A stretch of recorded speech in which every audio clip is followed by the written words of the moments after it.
शांति। आज 25 जून 2021 के महावाक्य हैं। बाबा की मुरली का सार है, मीठे बच्चे, इस समय तुम बाप के ऊपर बलिहार जाओ तो 21 जन्मों के लिए तुम सदा सुखी बन जाएंगे। प्रश्न है, ज्ञानी बच्चों को अपनी अवस्था ठीक रखने के लिए कौन सी आदत पक्की डालनी चाहिए? बाबा ने कहा, सवेरे सवेरे उठने की। सवेरे सवेरे उठकर बाबा की याद में बैठना, यह बहुत अच्छी धारणा है। जो बच्चे जल्दी सोते और जल्दी उठ जाते, उनकी अवस्था सारा दिन ठीक रहती। अज्ञानियों की नींद से ज्ञानी बच्चों की नींद आधी होनी चाहिए। 10 बजे सो जाओ, 2 बजे उठकर बैठो। गीत है, मुझको सहारा देने वाले। ओम शांति। बच्चे सब सन्मुख बैठे हैं तो जानते हैं हम जीव आत्माएं हैं। यहाँ तो जीव आत्माएं होंगी ना। जब आत्मा को शरीर नहीं है तो नंगी है, उसको अशरीरी कहा जाता है। तुम तो शरीर के साथ बैठे हो। आत्मा व परमात्मा जब तक शरीर में ना आए तो बोल ना सके। तुम जीव आत्माएं जानती हो, अब बाप के सन्मुख बैठे हैं, हूबहू जैसे 5000 वर्ष पहले सन्मुख आए थे। बच्चे जरूर बाप से वर्षा ही लेंगे। जानते हैं हम अपने परमपिता परमात्मा बेहद के बाप के सन्मुख बैठे हैं। क्यों बैठे हैं? बाप से बेहद का वर्षा लेने। जैसे स्कूल में समझते हैं, हम टीचर द्वारा इंजीनियरिंग बैरिस्ट्री सीखते हैं, यह एम ऑब्जेक्ट रहती है। तुम बच्चे समझते हो परमपिता परमात्मा हमको ब्रह्मा के तन से बैठ राजयोग सिखाते हैं। भगवानुवाच, यह तो बच्चों को समझाया है कि भगवान निराकार को कहा जाता है। जीव आत्माएं पुनर्जन्म जरूर लेती हैं। कोई भी सन्यासी से तुम पूछो, मनुष्य पुनर्जन्म लेते हैं? तो ऐसे नहीं कहेंगे कि नहीं लेते हैं। नहीं तो 84 लाख जन्म कैसे कहते? पूछो, तुम पुनर्जन्म को मानते हो? यह तो बरोबर है। आत्मा संस्कार अनुसार एक शरीर छोड़ फिर दूसरा लेती है। ऐसे कोई कोई मनुष्य 84 जन्म लेते हैं। 84 लाख जन्म की तो बात ही नहीं है। पहला जन्म जरूर बहुत अच्छा सतो प्रधान होगा, लास्ट छी तमो प्रधान होगा। 16 कला से फिर 14 कला, 12 कला होती जाएगी। पुनर्जन्म जरूर लेते हैं। पूछना चाहिए, अच्छा परमपिता परमात्मा पुनर्जन्म लेते हैं? वह पुनर्जन्म रहित हैं। देखो, यह पॉइंट बहुत सूक्ष्म है। अगर कहेंगे जन्म मरण रहित है तो फिर शिव जयंती सिद्ध नहीं होती। कहेंगे शिव जयंती तो मनाई जाती है, समझाया जाता है, हाँ शिव जयंती है, परंतु जन्म के साथ फिर मरना जिसको कहा जाता है वह नहीं है। अगर मरे तो फिर पुनर्जन्म ले। बाप कभी पुनर्जन्म नहीं लेते। वह इस तन में एक ही बार आते हैं, बस फिर पुनर्जन्म में नहीं आते। परमपिता परमात्मा पुनर्जन्म रहित हैं। वह कभी सतो प्रधान से तमो प्रधान नहीं बनते हैं।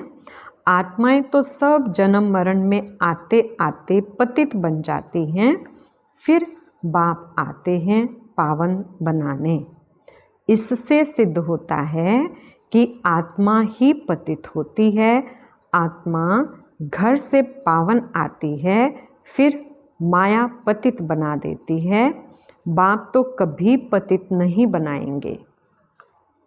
बाप कभी भी बच्चों को गंदी मत नहीं दे सकते। इस समय के मनुष्य पतित मत ही देते हैं। अब बाप कहते हैं कि पतित नहीं बनो, अर्थात विकार में नहीं जाओ। रावण की मत से दुख धाम बन गया। पहले सुख धाम था। ऐसे नहीं बाप ही सुख दुख देते हैं, नहीं, बाप कभी बच्चों को दुख की मत दे नहीं सकते। माया ही दुख देती है। उस माया पर जीत पाने से तुम जगत जीत बनते हो। मनुष्य माया का अर्थ नहीं समझते, वह धन को माया कह देते हैं। कहते हैं ना, इनको माया का नशा बहुत है, परंतु माया का नशा होता नहीं। वहाँ रावण का बुत बनाकर जलाते नहीं। बुत तो दुश्मन का बनाया जाता है। रावण राज्य शुरू होता है आधा कल्प से। देह अहंकार आने से फिर और विकार आ जाते हैं। शास्त्रों में लिखा हुआ है, देवताएं वाम मार्ग में अर्थात विकारों में जाते हैं। माया के वश होने से परवश बन जाते हैं, पर मत पर चलते रहते हैं। अभी तुम चलते हो श्रीमत पर। परमत माना माया की मत। श्री अर्थात श्रेष्ठ मत है बाप की, वह है रावण की मत, परमत। इसलिए बाप ने कहा है, आसुरी संप्रदाय सब रावण की जंजीर में बंधे हुए दुखी हैं। मनुष्यों ने सत्युग की आयु लाखों वर्ष समझ ली है। तुम तो हिसाब बताते हो 5000 वर्ष कैसे हैं। क्राइस्ट को 2000 वर्ष हुआ, बुद्ध को 2250 वर्ष हुआ, फिर इस्लामी को 2500 वर्ष हुआ। सबको मिलाकर आधा कल्प हुआ। उनके पहले तो देवताओं का राज्य था, फिर देवताओं को लाखों वर्ष कैसे कह सकते हैं। इतने मनुष्य होते फिर तो मनुष्य बहुत हो जाते, इतने तो हैं नहीं। 5000 वर्ष में ही करोड़ों मनुष्य हो जाते हैं। कहते भी हैं क्राइस्ट के 3000 वर्ष पहले भारत में आदि सनातन देवी देवता धर्म था। 5000 वर्ष पूरे हो जाते हैं, नाटक पूरा तो होता है ना। इन बातों को कोई जानते नहीं। मैं जो हूँ, जैसा हूँ, यह चक्कर फिरता है, कोई जान ना सके। बाप ही समझाते हैं। यह है गीता एपिसोड। बाप ने आकर सहज राजयोग सिखाया था। बाबा बूढ़ियों को भी समझाते हैं कि यह बहुत सहज बात है। सिर्फ बाप और वर्षे को याद करना है। बच्चा पैदा हुआ, गोया वारिस पैदा हुआ। तुम समझते हो हम बाबा के वारिस हैं। 5000 वर्ष बाद फिर से मिलने आए हैं। ये बड़ी गुप्त बातें हैं। बाबा पूछते हैं, आगे कभी मिले हो? कहते हैं, हाँ बाबा। आत्मा इस मुख द्वारा कहती है, हम 5000 वर्ष पहले आपसे मिले थे। आप इस तन द्वारा शिक्षा देने आए थे। जो पक्के पक्के बच्चे हैं समझते हैं हम बाबा से बेहद का वर्षा लेने बैठे हैं। हम बेहद के बाप के बने हैं ब्रह्मा द्वारा। बाप कहते हैं, मुझे पहचानते हो, मैं तुम्हारा बाप हूँ। तुम कहेंगे, हाँ बाबा, हम आत्माओं के आप परमपिता परमात्मा बाप हो। बाप भी कहते हैं तुमको हमने स्वर्ग में भेजा था, वर्षा दिया था, फिर माया ने छीन लिया, फिर अब मैं दे देता हूँ। माया वर्षा छीनती है, बाप दिलाते हैं।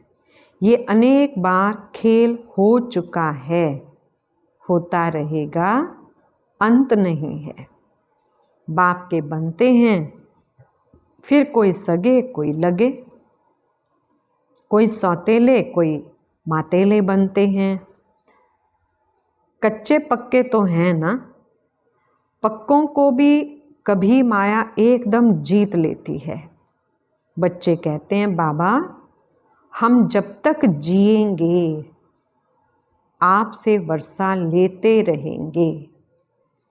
विकर्मों का बोझा सिर पर बहुत है, तो जितना तुम याद में रहेंगे उस योग अग्नि से तुम पाप आत्मा से पुण्य आत्मा बनते जाएंगे। आग चीज को पवित्र करती है, तुम्हारी है योग अग्नि। यह बेहद का यज्ञ है। बेहद के सेठ ने बेहद का यज्ञ रचा है। इतने वर्ष कोई भी यज्ञ चलता नहीं है। 7-8 रोज व 1 मास के लिए यज्ञ रचते हैं। तुम्हारा यह यज्ञ तो कितने वर्षों से चल रहा है। बाप तो सुनाते रहते हैं, कहते हैं भूल मत जाना, सिर्फ मुझे याद करो तो तुम्हारे जन्म जन्मांतर के विकर्मों का बोझा कटता जाएगा। भगवानोवाच मुझ अपने बाप को याद करो। जरूर आया हुआ है तब तो कहते हैं ना। बाप कहते हैं अब तुमको वापस जाना है। तुम्हारी आत्मा इस समय बहुत पतित है। अब तुम जानते हो योग से हम पावन बनते जाएंगे। तुम्हारी तो प्रतिज्ञा है कि आप जब आएंगे तो और संग तोड़ तुम संग जोड़ेंगे, तुम पर वारी जाएंगे। स्त्री पुरुष पर और पुरुष स्त्री पर बलिहार होते हैं। यहाँ है बाप पर बलिहार जाना। शादी में एक दूसरे पर बलिहार जाते हैं ना। अब बाप कहते हैं तुमको कोई मनुष्य पर बलिहार नहीं जाना है। तुम्हारी प्रतिज्ञा है आप पर बलिहार जाऊंगी। आप हमारे पर बलिहार जाओ तो 21 जन्म तुमको सदा सुखी बनाऊंगा। कितना भारी वर्षा है। श्रीमत से तुम श्रेष्ठ बनेंगे, ये भूलो मत। लक्ष्मी नारायण का चित्र भी घर में रख दो। हम बाप से ये वर्षा ले रहे हैं। बाप परम धाम से आए हुए हैं, परंतु माया चील भी कम नहीं है। सबकी बात नहीं है, परंतु नंबरवार हैं। कोई तो एकदम भूल जाते हैं कि हम बाप से वर्षा लेते हैं। यहाँ बैठे हैं तो नशा चढ़ता है। यहाँ से बाहर निकला और भूला, फिर सुबह को रिफ्रेश होते हैं, फिर सारा दिन भूल जाते हैं। 4-5 वर्ष रहकर अच्छी सर्विस करने वाले भी आज देखो नहीं हैं। कुछ अवज्ञा की है तो माया ने जोर से थप्पड़ मारा और चले गए। बाबा कह देते हैं चढ़े तो चाखे प्रेम रस, गिरे तो चकनाचूर। देखते हो कैसे चकनाचूर हो जाते हैं। वैकुंठ में तो जरूर चलेंगे, परंतु पद तो नंबरवार है ना। भले वहाँ सब सुखी रहते हैं, फिर भी मर्तबे तो हैं ना।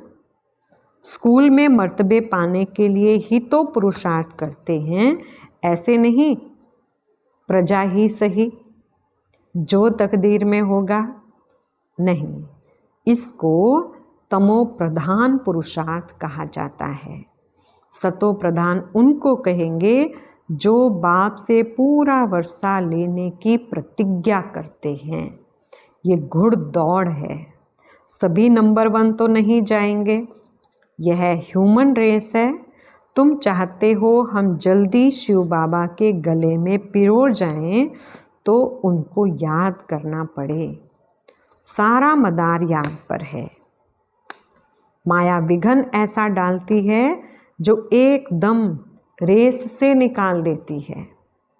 तुम्हारी ह्यूमन रेस है। आत्मा कहती है हम बहुत दुखी हुए हैं, शरीर लेते लेते बहुत तंग हुए हैं। कहते हैं अब जाएं बाबा के पास। बाबा ने युक्ति तो बताई है। कहते हैं बाबा हम आपकी ही याद में रहेंगे। जितना टाइम निकाल सको उतना अच्छा है। गवर्नमेंट की सर्विस में भी 8 घंटा देते हो, ऐसे याद में भी 8 घंटे तो रहो। सृष्टि को स्वर्ग बनाना यह कितनी भारी सर्विस है। सिर्फ बाप को याद करो और सुखधाम को याद करो। बस ये 8 घंटा सर्विस करेंगे तो तुम पूरा वर्षा पाएंगे। ऐसे ऐसे याद करते करते तुम्हारे विक्रम विनाश होंगे। 8 घंटा इस सर्विस में दो, बाकी 16 घंटा तुम फ्री हो। जितना हो सके तुम घड़ी घड़ी याद करो। याद तो कहाँ भी बैठकर कर सकते हैं। सबसे अच्छा टाइम तुमको सवेरे मिलेगा। सिंधी में कहावत भी है, सवेरे सोना सवेरे उठना। वही मनुष्य बड़ा गुणवान है। यह गायन भी अभी का है। बाप कहते हैं रात को जल्दी सो जाओ और फिर सवेरे सवेरे उठो। अज्ञानी लोग 8 घंटा नींद करते हैं। तुम्हारी नींद आधी होनी चाहिए, 4-5 घंटा नींद बस। तुम कर्म योगी हो ना। रात को 10 बजे सो जाओ, 2 बजे उठो। शिव बाबा को याद करने से तुम्हारी कमाई बहुत है। तुमको हेल्थ वेल्थ दोनों ही मिलेगी। अच्छा 2 बजे नहीं तो 3 बजे उठो, 4 बजे उठो। फर्स्ट क्लास समय वह है। शांति रहती है, सब अशरीरी बन जाते हैं। उस समय सन्नाटा बहुत होता है। अमृत वेले की याद अच्छा असर करती है। बाबा बहुत करके रात को जागते रहते हैं। सूक्ष्म सर्विस में थकावट नहीं होती। कमाई से तो खुशी होगी। तुम बच्चे सवेरे उठ अपनी अविनाशी कमाई करते रहो। अच्छा मीठे मीठे सिकिलधे बच्चों प्रति माता पिता बाप दादा का याद प्यार और गुड मॉर्निंग। रूहानी बाप की रूहानी बच्चों को नमस्ते। हम रूहानी बच्चों की रूहानी बाप दादा को याद प्यार गुड मॉर्निंग और नमस्ते जी। धारणा के लिए पहला पॉइंट है, 21 जन्म सदा सुखी बनने के लिए एक बाप पर पूरा पूरा बलिहार जाना है। श्रीमत से श्रेष्ठ बनना है। मनमत व परमत को त्याग देना है। कोई अवज्ञा नहीं करनी है। दूसरा पॉइंट, सवेरे सवेरे उठकर याद में बैठ कमाई करनी है। सृष्टि को स्वर्ग बनाने की सर्विस कम से कम 8 घंटा जरूर करनी है। वरदान, देह के भान को अर्पण कर समर्पण होने वाले योग युक्त बंधन मुक्त भव। विस्तार है, जो देह अभिमान को अर्पण करता है उनका हर कर्म दर्पण बन जाता है। जैसे कोई चीज़ अर्पण की जाती है तो वह अर्पण की हुई चीज़ अपनी नहीं समझी जाती है। तो देह के भान को भी अर्पण करने से जब अपनापन मिट जाता है तो लगाव भी मिट जाता है। उन्हें ही संपूर्ण समर्पण कहा जाता है। ऐसे समर्पण होने वाले सदा योग युक्त और बंधन मुक्त होते हैं। उनका हर संकल्प, हर कर्म युक्ति युक्त होता है। स्लोगन है, सर्वशक्तिमान को साथी बना लो तो सफलता आपके चरणों में आ जाएगी। ओम शांति।